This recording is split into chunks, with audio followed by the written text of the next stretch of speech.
മൗനരാഗം സീരിയലിലേക്ക് എല്ലാവർക്കും സ്വാഗതം. അപ്പോൾ കല്യാണി നമ്മുടെ അമലുവിനോട് ചോദിക്കുവാണ്, അമലു, നിനക്ക് ഈ കുഞ്ഞിനെ വേണോ, വളർത്തണമെന്ന് ആഗ്രഹമുണ്ടോ? അമലു പറയുക, ഒരിക്കലുമില്ല ചേച്ചി. കല്യാണി, എത്രയും പെട്ടെന്ന് അഡ്മിറ്റ് ആകാം, ഒന്നും ആരും അറിയില്ല. നിൻ്റെ വേലു നിന്നോട് അങ്ങേയറ്റ സ്നേഹവും ആത്മാർത്ഥതയുള്ളവനാണ്. അങ്ങനെ ഒരു നല്ല ചെറുപ്പക്കാരനാണ്. പിന്നെ നിങ്ങളുടെ മലദൈവങ്ങളെ അമിതമായി വിശ്വസിക്കുന്ന കൂട്ടത്തിലാണല്ലോ. എന്നിട്ട് നീ ആ വേലുവിനെ തള്ളിക്കളഞ്ഞ് നീ വിശ്വസിക്കുന്ന ദൈവങ്ങൾക്ക് അത്ര ഇഷ്ടപ്പെട്ട് കാണില്ല. അതിൻ്റെ ഫലമാണ് നിനക്കുണ്ടായത്. നീ ചെയ്ത തെറ്റിനുള്ള ശിക്ഷ ഇരട്ടിയായിട്ട് നിനക്ക് കിട്ടി. അതോടെ എല്ലാം തീർന്നു എന്ന് കല്യാണി പറയുവാണേ.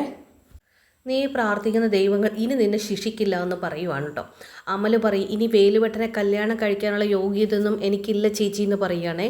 കല്യാണി പറയുക, തെറ്റുകൾ മറച്ചു വെച്ച് കല്യാണത്തിലേക്ക് പോകരുത് എന്ന് തന്നെയാണ് എൻ്റെ അഭിപ്രായം. പക്ഷേ അതുകൊണ്ട് എന്താ പ്രയോജനം? വേലുവിൻ്റെ മനസ്സമാധാനം പോവും, അത്രയല്ലേ ഉള്ളൂ. ഇത് അവൻ അറിഞ്ഞില്ല എങ്കിൽ നിങ്ങളുടെ ജീവിതത്തിൽ മറ്റു കുഴപ്പങ്ങളൊന്നും ഉണ്ടാവാനും പോകുന്നില്ല. ഇനി ഇതറിഞ്ഞാൽ വേലു സഹിക്കുന്നതിന് ക്ഷമിക്കുന്ന കൂട്ടത്തിലാണ്. അവൻ നിന്നെ സ്നേഹിക്കുമെന്ന കാര്യത്തിൽ എനിക്ക് ഉറപ്പുണ്ട്. അങ്ങനെയുള്ള ഒരുവൻ അവൻ്റെ പെണ്ണ് ഒരു തെറ്റ് ചെയ്താലും അത്ര വലിയ കാര്യമായൊന്നും എടുക്കാനൊന്നും പോകുന്നില്ല എന്ന് പറയാം. അമലു പറയും, ചേച്ചി എന്താ ഈ പറയുന്നത്?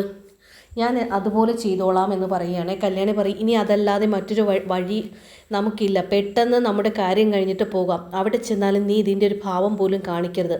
പിന്നെ നിൻ്റെ അച്ഛൻ മരിച്ചതുകൊണ്ട് നീ എത്ര സങ്കടപ്പെട്ടാലും അതുകൊണ്ടാണെന്ന് മാത്രമേ എല്ലാവരും കരുതുള്ളൂ. നിൻ്റെ ലക്ഷണം കണ്ടപ്പോൾ എൻ്റെ അമ്മൂമ്മ സംശയിച്ചിരുന്നു. അപ്പോഴും ഞാൻ പറഞ്ഞു അങ്ങനെ സംഭവിക്കില്ല എന്നാണ്. അമല് പറയും, എപ്പോഴാ എൻ്റെ മനസ്സ് മാറിപ്പോയതെന്ന് എനിക്ക് അറിയില്ല ചേച്ചി എന്ന് പറയണേ. അപ്പോൾ കല്യാണി പറയുക, അതിനെപ്പറ്റി ഒന്നും നീ ഇപ്പോൾ പറയണ്ട. നീ മാത്രമല്ല തെറ്റ് ചെയ്തത്, നിൻ്റെ വീട്ടുകാർക്കും പങ്കുണ്ട്. നിൻ്റെ അച്ഛനും അമ്മയും കുറച്ചുകൂടി കാര്യങ്ങൾ ശ്രദ്ധിക്കണമായിരുന്നു. അവനെ പരിചരിക്കാൻ നിന്നോട് പറഞ്ഞ സമയത്ത് അത് വേലുവിനോട് പറയണമായിരുന്നു. ഇന്ന് ഒരുമാതിരി പെൺകുട്ടികൾക്ക് സംഭവിക്കാൻ സാധ്യതയുള്ള കാര്യങ്ങളാണ്.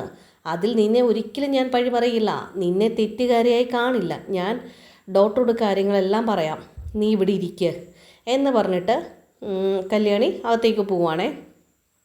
ഈ സമയത്ത് കിരൺ കാറിൽ പോകുമ്പോൾ കല്യാണിയുടെ കോള് വരുവാണ്. അപ്പോൾ കിരൺ ഫോൺ നമ്മുടെ ബൈജു എടുത്തിട്ട് പറയുക, കല്യാണിയാണല്ലോ അളിയാന്ന് പറയുമ്പോൾ കിരൺ വണ്ടി ഒരു സൈഡിൽ ഒതുക്കിയിട്ട് ഫോൺ എടുക്കുവാണേ. കിരണേട്ടാ, സംഭവിക്കാൻ പാടില്ലാത്തത് സംഭവിച്ചു. അമല് ഗർഭിണിയാണ്. കല്യാണി അബോർഷൻ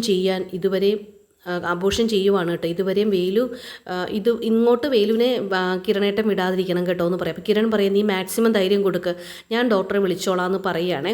ബൈജു ചോദിക്കുകയാണപ്പോൾ, അളിയ, അമലുവിന് അബദ്ധം പറ്റിയല്ലേ? ഓള് ഛർദ്ദിക്കുന്നത് കണ്ടപ്പോഴെനിക്ക് തോന്നിയിരുന്നു. അതുകൊണ്ടാണ് അളിയൻ പറയുന്നതിന് മുന്നേ ഞാൻ ചോദിച്ചത്. പാവം വേലു, അവളുടെ അമ്മയും അറിഞ്ഞിട്ട് പോലും ഇല്ലല്ലോ. ഇരിച്ചെവി അറിയാതെ ആ കുഞ്ഞിനെടുത്ത് കളയണം. അളിയനൊന്ന് ചിന്തിച്ച് നോക്കി, അവൻ എന്ത് തരക്കാരനാണെന്ന്.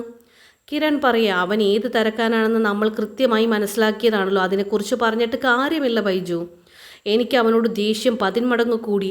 അവനെ കൊല്ലാത്തതിനുള്ള നിരാശയും കൂടി. ഒരു നിമിഷം പോലും ജീവിക്കില്ല അവനിനി.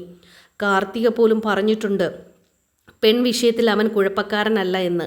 ഇവിടെ ആ ധാരണയും തെറ്റിച്ചു. ബൈജു പറയാം, അവൻ കാട്ടിൽ പിടിച്ചു നിൽക്കാൻ അമലുവിനെ കയ്യിലെടുത്തേ പറ്റൂ എന്നുണ്ടായി കാണും. അവൻ അത് ഭംഗിയായി ചെയ്തു. അവൻ്റെ കാര്യങ്ങളൊക്കെ നോക്കി ശുശ്രൂഷിക്കുന്ന സമയത്ത് ഓനും ഒരാണല്ലേ അളിയ. അവൻ്റെ ഉള്ളിലെ മൃഗം പുറത്തു വന്നു കാണും. ഓളെ ജീവന് തുല്യം ഒരുത്തൻ സ്നേഹിക്കാൻ അടുത്തുണ്ടായിട്ടും അത് കാണാതെ പോയത് ഓളുടെ ഏറ്റവും വലിയ തെറ്റ്.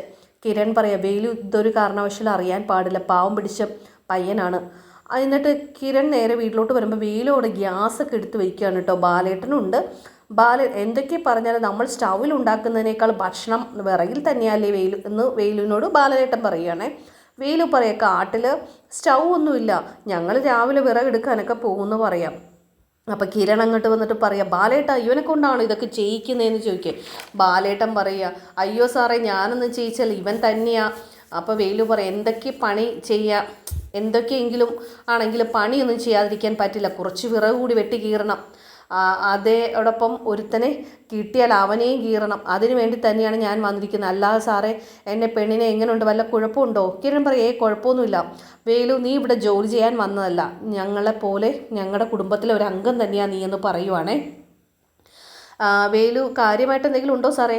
കിരൺ പറയേ, ഒന്നുമില്ലടാ, നീ എന്തിനാ പേടിക്കണേ? വേലു പറയാം, എന്താ സാറേ? കിരൺ പറയാം, ഗ്യാസ് കയറി കുറച്ചുകൂടെ പ്രശ്നം ഉണ്ടായിട്ടുണ്ട്. വയറൊക്കെ ഒന്ന് വൃത്തിയാക്കിയിട്ട് അവർ ഒരു ട്രിപ്പ് ഇട്ടിരിക്കുവാണ്.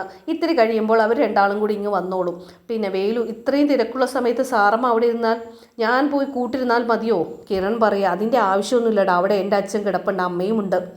ഞങ്ങൾ നല്ല അടുപ്പമുള്ള ഹോസ്പിറ്റലുമാണ്. കല്യാണി അവളെയും കൊണ്ടുവരും. വേലു പറയും അതൊരു ബുദ്ധിമുട്ടാവില്ല. കിരൺ പറയാം ഒരു ബുദ്ധിമുട്ടുമില്ല. നിനക്ക് ഞങ്ങളെ അറിഞ്ഞുകൂടാത്തത് കൊണ്ടാണ്. അമലു കാര്യം കല്യാണി മൊത്തത്തിൽ ഏറ്റെടുത്തിരിക്കുവാണ്. അവൾക്ക് ഒരു പ്രത്യേക ശ്രദ്ധ കല്യാണി കൊടുക്കുന്നുണ്ട്. നീ അതുകൊണ്ടൊന്നും വിഷമിക്കേണ്ടടാ എന്ന് പറയുകയാണേ. നീ അവളെ സാധാരണ ജീവിതത്തിലേക്ക് കൊണ്ടുവരണം. അച്ഛൻ മരിച്ചതല്ലേ, അവൾക്ക് അതിൻ്റെ നല്ല വിഷമവും കുറ്റബോധവും ഉണ്ട്, അവളാണ് അതിൻ്റെ ഉത്തരവാദി എന്നൊക്കെ പറഞ്ഞിട്ട്. പിന്നെ കാണിക്കുന്ന ഹോസ്പിറ്റലിൽ അമലു ഡോക്ടർ ഇങ്ങനെ പരിശോധിച്ചിട്ട് ഡോക്ടർ പറയുകയാണ് ഇനി ഒന്നും പേടിക്കേണ്ട അമലോ, ഇനി ഇവിടെ എല്ലാവരും ഉണ്ട്. ഇനി അമലുവിനെ സ്നേഹിക്കാനും സംരക്ഷിക്കാനും ഒരുപാട് പേർ അടുത്തില്ലേ, അവരോടൊക്കെ പറയുന്നത് കേട്ട് മിടുക്കിയായിട്ട് ജീവിക്കാൻ നോക്ക്. ട്രിപ്പ് നോക്കണമെന്ന് നേഴ്സിനോട് പറയാം. അപ്പം നേഴ്സ് ശരി ഡോക്ടർ എന്ന് പറയുകയാണ്. അമലു ഇപ്പോൾ കരയുന്നുണ്ട് കേട്ടോ. അമലുവിന് ഭയങ്കരമായ വിഷമമാണ്. പിന്നെ കാണിക്കുന്നത് ജയിലിലെ മനോഹറാണ്. മനോഹർ ഉണ്ട് ഒരു സൈഡിൽ, രാഹുലും വിക്രവും കൂടി അപ്പുറത്തെ സൈഡിൽ നിന്നുണ്ട് ജോലി ചെയ്യുകയാണ് കേട്ടോ. അപ്പം നമ്മുടെ വിക്രം പറയണം അവൻ ജോലി ചെയ്യുന്നതിൻ്റെ ഇടയിൽ ഇങ്ങോട്ട് നോക്കുന്നുണ്ട്. രാഹുൽ പറയും ഞാൻ കണ്ടു, അവൻ നോക്കട്ടെടാ, ഈ ജയിലിനകത്ത് വെച്ച് തന്നെ അവൻ്റെ പണി തീർക്കും. അവൻ്റെ സൈഡിൽ നിൽക്കാൻ ഇവിടെ കുറേ ആൾക്കാരുണ്ട്, അവരെയൊക്കെ കണ്ണ് വെട്ടിച്ചിട്ട് ഞാൻ നല്ലൊരു ശാപ്പാട് അവർ കൊടുക്കുന്നുണ്ടെന്നൊക്കെ പറയുവാണേ.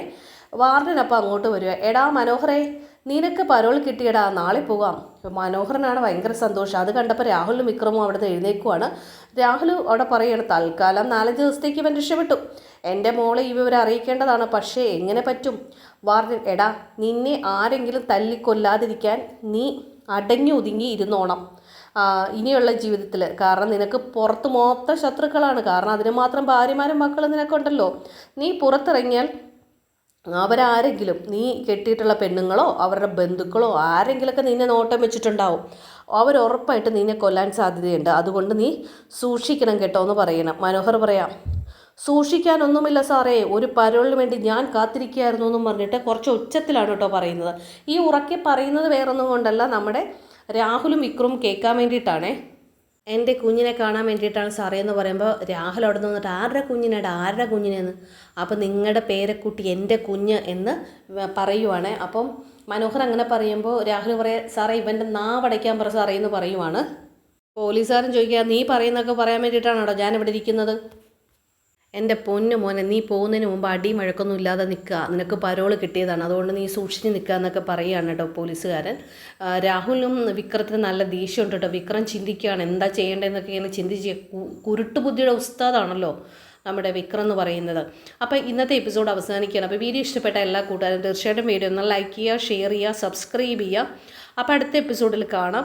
അപ്പോൾ എന്തായിരിക്കും ഇനി സംഭവിക്കാൻ പോണേന്ന് അറിയില്ല.